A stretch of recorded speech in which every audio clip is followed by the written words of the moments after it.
एवं किसान कल्याण मंत्रालय, भारत सरकार।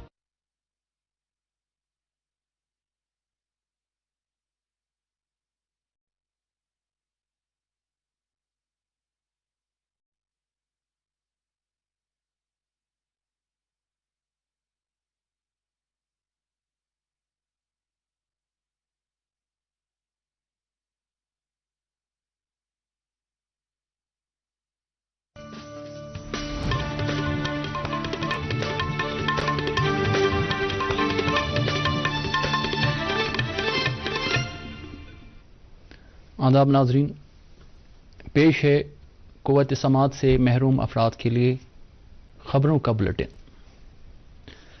श्रीनगर के हरी सिंह हाई स्ट्रीट इलाके में कल के ग्रेनेड हमले में जख्मी हुई राफिया नज़ीर साकिना हजरत बल आज सुबह SMHS अस्पताल में चल बसी। इस हमले में अब कुल 2 अफराद फौत हो चुके हैं।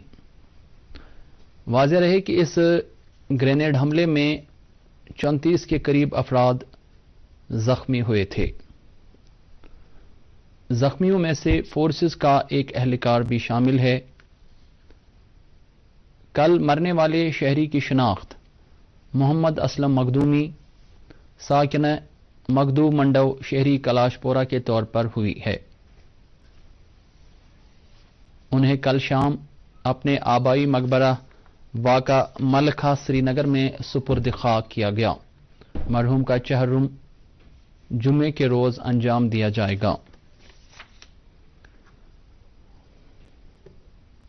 वजीर आजम नरेंद्र मोदी ने कहा है कि भारत आलमी सतह पर मुल्क के बढ़ते हुए असर रसूख की वजह से ऑपरेशन गंगा के तहत यूक्रेन के जंगी इलाकों से अपने हजारों शहरियों को बहिफाजत वापस लाने में कामयाब हुआ है।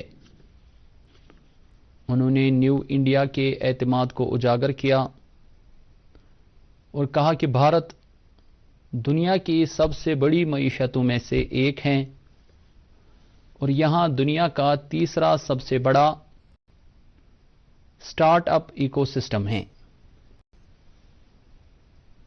उन्होंने कहा कि startup India, stand up India, make in India और आत्मनिर्भर भारत जैसे मिशन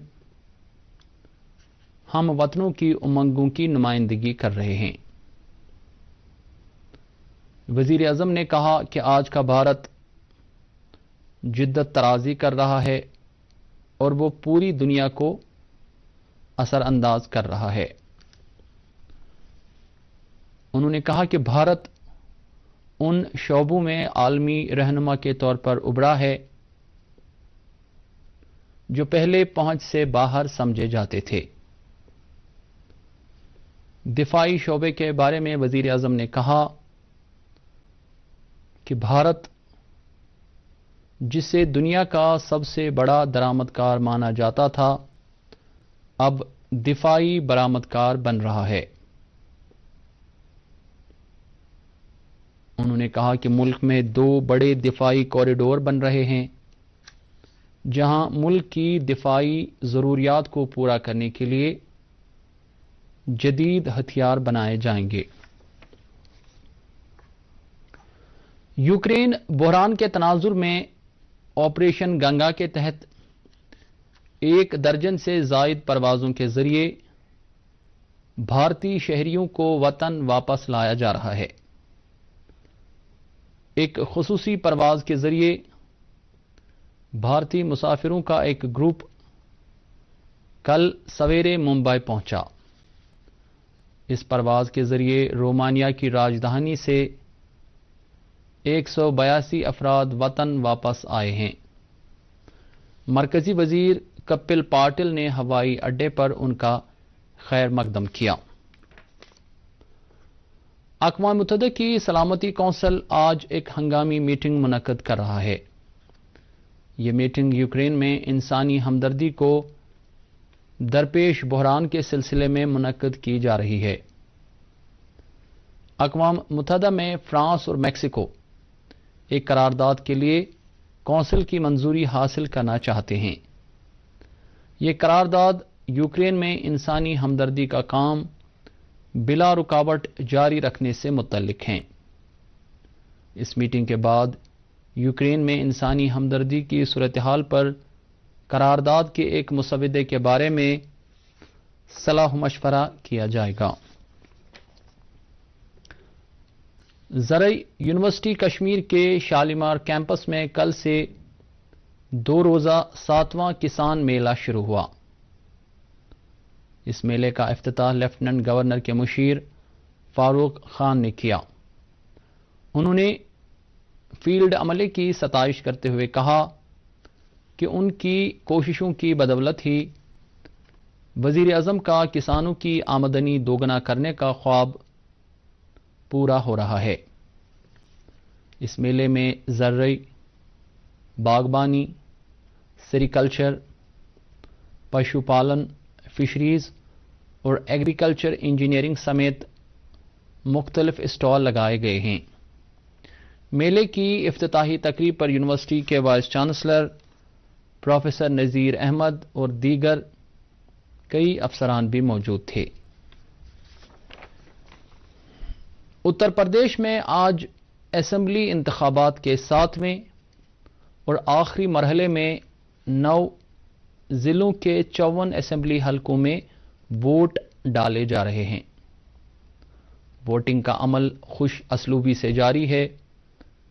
جن ضلعوں میں ووٹ ڈالے جا رہے ہیں ان میں اعظم گڑھ، جونپور، غازی پور، چندولی، وارانسی، مرزا پور، بھدونی اور سون بھدر شامل ہیں۔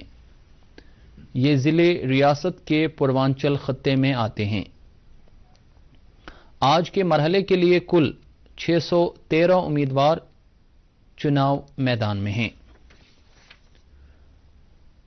سری نگر میں قائم بونز اینڈ جوائنٹس ہسپتال میں آگ کی واردات رونما ہونے کے بعد